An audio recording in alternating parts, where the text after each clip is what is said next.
Salom do'stlar, bugun sizlarga so'zlab beradigan shunchaki mening bir kunim, ya'ni vlog. Ha do'stlar, biz 110 ga bo'ldik. Endi bizning maqsadimiz 100 ga bo'lish.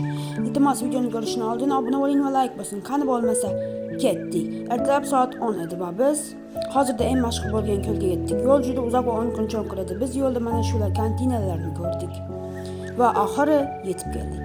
Mana ana shu ko'l, ya'ni shu manzaraga edi.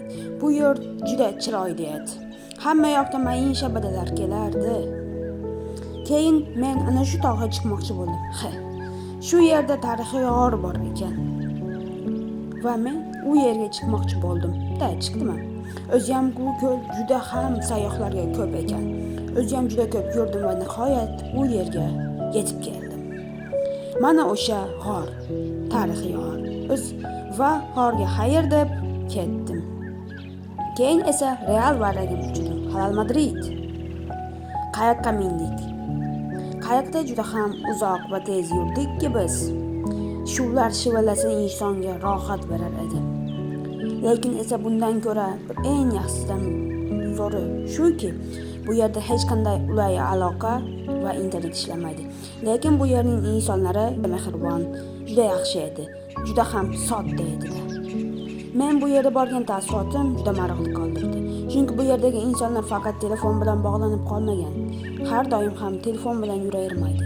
Ularning hayoti quvnoqchilik, bolaligi hech qanday telefonsiz o'tar edi. Keyin tezda yetib keldik. Juda ko'p yurib yetib keldik. Mana bizning qayiqcha. Va qaytdik. Bu yerda menga yaxshi taassurotlar qoldirdi. Bu yerning manzili Aydarko'l rohat manzilidir. Bu yerda hech qanday internet va aloqa yo'qdir. Bu yerning aholisi tirikchiligini faqat shundan topa oladi. Tomosha qiling manzarani. Juda chiroyli manzaralar, tog'lar oshishi, tog'lardan kelayotgan insonlarning juda mayin suhbatlari, juda xushbo'y. Mana bu bolalar esa ko'chada o'ynayapti. Bizlar esa faqat telefon.